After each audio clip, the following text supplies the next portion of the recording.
Good afternoon. The Secretary General will brief you on the NATO-Russia Council that's just finished, and then he'll be here to take a few questions. Secretary General.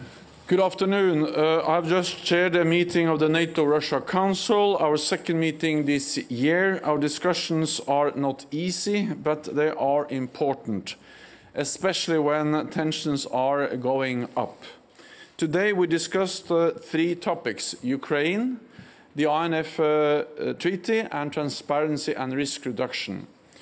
Ukraine remains the first item of discussion. We discussed the security situation in eastern Ukraine, the lack of progress on the Minsk agreements, and the tensions in and around the Sea of Azov. NATO allies once again called for the release of the Ukrainian sailors and ships Russia seized last November. On these issues, NATO and Russia continue to have fundamental differences. We also addressed the INF Treaty. All members of the NATO-Russia Council agree that the treaty has been crucial to Euro-Atlantic security. But the treaty is now in danger. Unfortunately, we have not seen any signs of a breakthrough, and time is running out. Today, allies urged Russia to, once again to return to full and verifiable compliance with the treaty.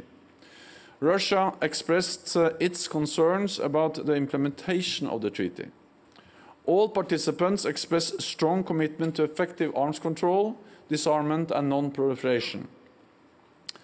But we must prepare for a world without the INF Treaty, which will be less stable for all of us. We also discussed transparency and risk reduction. We exchanged briefings on upcoming exercises. NATO briefed on Dynamic Mariner 2019, a maritime exercise off the coast of Spain, and provided a follow-on briefing on Trident Juncture 2018. And Russia briefed on exercises Center and Union Shield. Such exchanges are an important element of our continuing dialogue. They help to limit the risk of misunderstanding and miscalculation. I look forward to continuing these exchanges at future meetings of the Council. Today's meeting covered important topics affecting Euro-Atlantic security. Our discussion was frank but necessary. Allies and Russia fundamentally hold fundamentally different views, but we are committed to continuing our dialogue. Without dialogue, we cannot solve our differences. And with that, I'm ready to take your questions.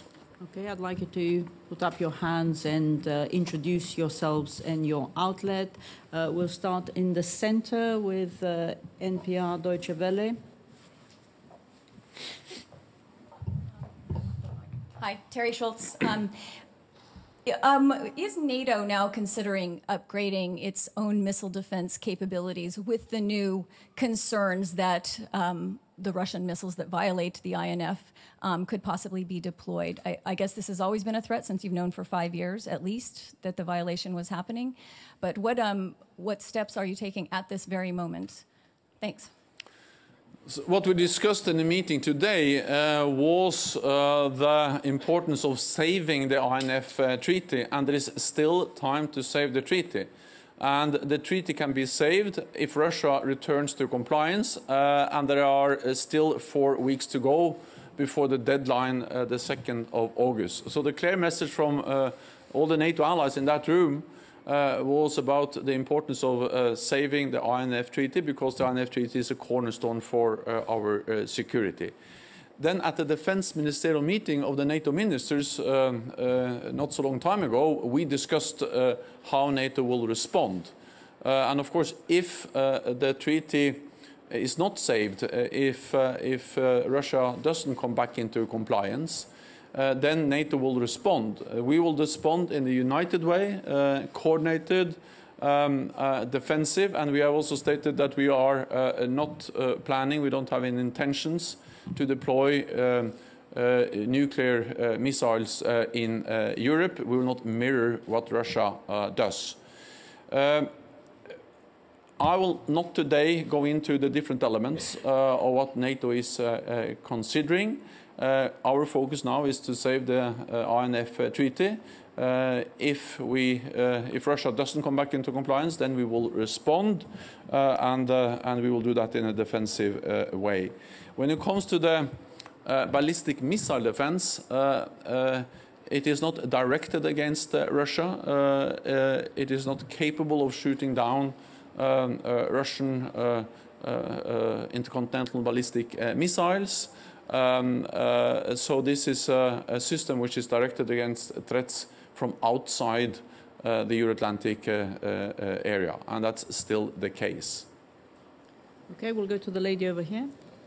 Please don't forget to introduce yourself. Daria Grigorova with Russian National Television. You now mentioned that Russia has chance to save the treaty, but is there any steps for the United States to take to save the treaty? Because it's the country who withdrew there first. Is there any compromise possible? Thank you. The reason why this treaty is now in jeopardy is the Russian violation. There are no new US missiles in Europe, but there are many new Russian missiles in Europe. And that's the reason why this treaty now is in danger.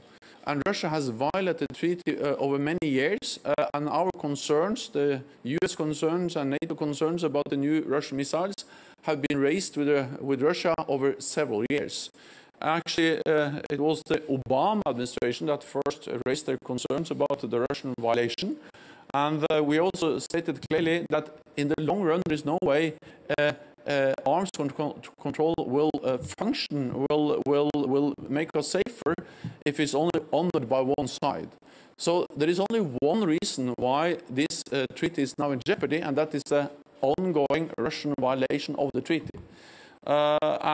Since the treaty is not functioning, if it's only respected by one side, all allies have clearly stated that Russia has to come back into compliance, that Russia is violating the treaty, and all allies also supported the US decision to start the withdrawal process. But by doing so, we also gave Russia the last chance to come back into compliance, and Russia still has the possibility to come back into compliance because the timeline ends on the 2nd of August. So there is only one way to save the treaty, and that is by Russia coming back into compliance. Okay, Associated Press.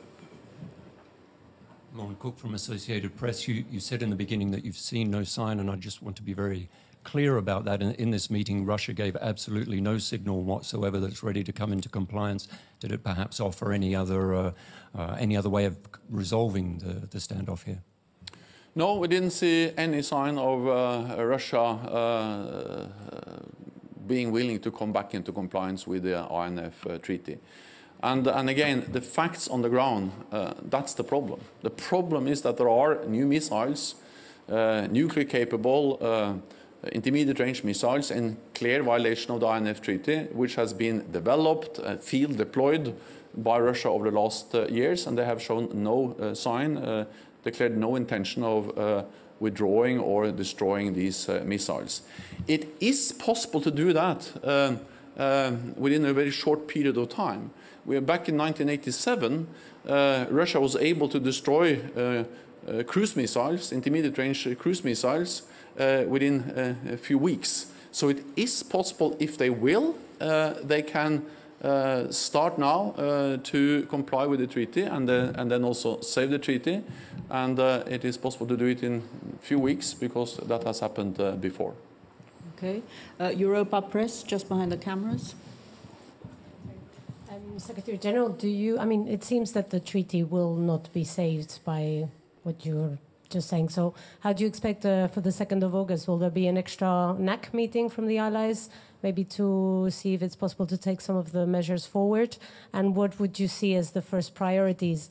And I would like to ask you, I mean, what does this mean in reality for arms control? I mean, and especially for the prospects of being able to renovate the New START treaty? I mean, are we not de facto going down a new arms race? Thank you. This is very serious for arms control, partly because the INF Treaty is a cornerstone, is a landmark treaty. So the INF Treaty in itself is of great importance, and the fact that this treaty is now in jeopardy and the time is running out for saving the treaty, of course, is extremely serious for arms control. Because the INF Treaty didn't only reduce the number of missiles, but actually it banned the whole category of missiles, all the intermediate range missiles. So that is serious. But it's also serious because, of course, it undermines the credibility of other treaties. And that is also one of the reasons why the United States and NATO has to react. Because if we accept that the INF Treaty is violated with impunity, with zero consequences, then we undermine the trust and the credibility of all other arms control agreements. So the Russian violation of the INF Treaty is not only a problem for the INF Treaty, but it's also a problem undermining the trust of the other agreements we have with Russia on arms control.